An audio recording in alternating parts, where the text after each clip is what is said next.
Hola a todos nuestros espectadores. Hoy les vamos a hablar un poco sobre la textura.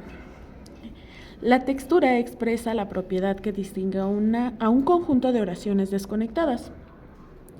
Para Halliday y Hansen lo define como cohesión textual, que es el concepto central de cohesión de orden semántico, refiriéndose a las relaciones significativas en el texto. Ahora bien, ¿qué es la cohesión?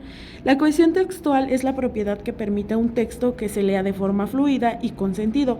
Así se refiere a la manera en la que las distintas partes del texto, o sea, palabras, oraciones y párrafos, se relacionan entre sí para crear una unidad significativa. Sabiendo esto, se da la cohesión cuando se interpreta un elemento en el discurso como dependiendo de otro, que nos lleva a lo que es el antecedente, que es igual a la anáfora, o el consecuente, que es igual a la catáfora. Se preguntarán, ¿qué es la anáfora y qué es la catáfora? La anáfora y la catáfora son dos recursos que se usan para darle cohesión a un texto, evitando repetir palabras sin sacrificar la claridad de este mismo. La diferencia está en qué parte del texto hacen la referencia.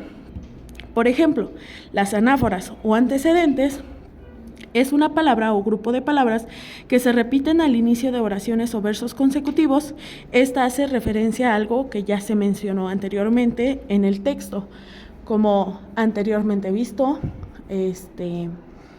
Y la catáfora es cuando una palabra anticipa a lo que aparecerá más adelante en la oración o párrafo, como posteriormente, más adelante. Bien, partiendo de esto, para H y H existe la diferencia metodológica entre analizar oraciones, ya que el análisis estructural está limitado a la oración y ni en el texto es una unidad estructural, ni la cohesión una relación estructural. Por esto la cohesión depende del nivel semántico. Si bien la relación de la cohesión se da dentro de la oración y en el texto, pero las relaciones estructurales solo dentro de la oración. El registro, aspecto pragmático de la cohesión textual. La palabra pragmático se refiere al lenguaje que manifiesta cierta posición, ya sea a favor o en contra en determinada situación. El registro define contexto de situación. Contexto de situación son las circunstancias que se presentan en el momento cuando los interlocutores cruzan palabra y donde los emisores construyen un contexto como su nombre lo indica. El cuerpo de este contexto es el campo, el modo y el tenor.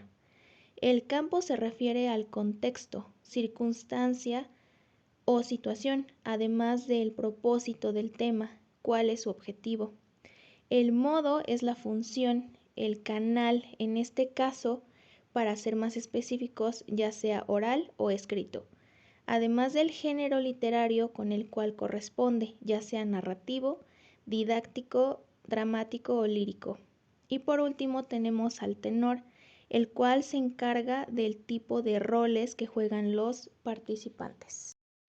El registro se considera una variedad lingüística condicionada por 4 factores contextuales, fundamentalmente el medio de comunicación, oral o escrito, el tema abordado, los participantes y la intención comunicativa. El registro está constituido por los rasgos lingüísticos asociados a una configuración de rasgos situacionales, es decir, al conjunto de características lingüísticas que se asocian a una situación comunicativa específica.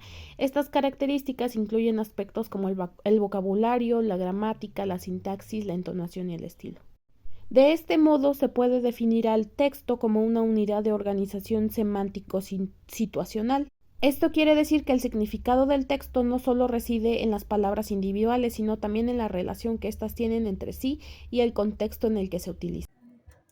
El registro es el proceso en el cual, en las particularidades lingüísticas pues del hablante eligen pues para adaptarse a la situación económica en la que se encuentran.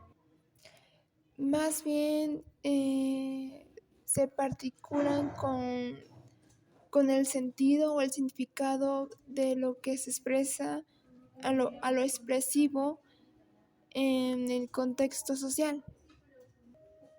En el registro hay dos rasgos institucionales. Por ejemplo, la textura y la cohesión. La textura es más bien la combinación de las configuraciones semánticas del registro.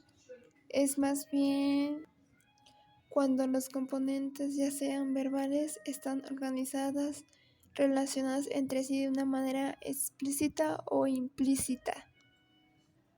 Y la cohesión es más bien se relaciona con los significados sustanciales sobre el registro. Es más sintetizado tanto a los enunciados como al conjunto de la fundamental del texto. Se obtiene por medios lingüísticos que pues más bien proporciona entre los contribuyentes textuales. Es decir, que pues el emisor utiliza más bien como encajar las distintas partes del texto, ya sea como frases, oraciones o párrafos. Los autores Halliday y Hassan distinguen 5 tipos de cohesión: la referencia, la sustitución, la elipsis, la conjunción y la cohesión léxica. La referencia, a nivel semántico, puede ser personal, demostrativa y comparativa. La referencia puede ser situacional, exófora, que es un concepto lingüístico que se refiere a la referencia a elementos externos al discurso, como personas, lugares o cosas. O también puede ser contextual, endófora, la cual es un fenómeno lingüístico en el cual un elemento dentro del discurso hace referencia a otro elemento dentro del mismo discurso, subdividida en anáfora y catáfora. La anáfora se refiere a cuando un elemento dentro del discurso hace referencia a otro elemento que ya ha sido mencionado previamente en el texto, mientras que catáfora se refiere a cuando un elemento dentro del discurso hace referencia a otro elemento que aparecerá más adelante en el texto. La sustitución a nivel gramatical tiene 3 tipos: nominal, verbal y frasal. La elipsis, a nivel también gramatical, puede ser nominal, verbal y frasal. Halliday y Hassan consideran que la elipsis es una especie de sustitución por un elemento cero. Por otra parte, elipsis nominal quiere decir que se realiza dentro de un grupo nominal y respectivamente sucede lo mismo con los casos de verbal y frasal. La conjunción a nivel semántico tiene varias posibilidades de manifestarse. Puede ser aditiva, adversativa, causal o temporal, y en ella se dan las relaciones de sucesiva cohesividad sin ningún tipo de relación estructural. La cohesión léxica a nivel léxico-gramatical tiene 2 aspectos: la reiteración y la colocación. La reiteración como forma de cohesión se basa en sinónimos, términos generales, etc. La colocación se refiere a palabras que aparecen en contextos similares, es decir, si aparecen en 2 oraciones próximas, le dan al texto fuerza cohesiva. En tanto, la reiteración léxica se da entre formas que tienen similitud referencial, mientras que la colocación se realiza con formas que pertenecen a campos semánticos con referentes que se excluyen. Eso sería todo por nuestra presentación. Muchas gracias por su atención.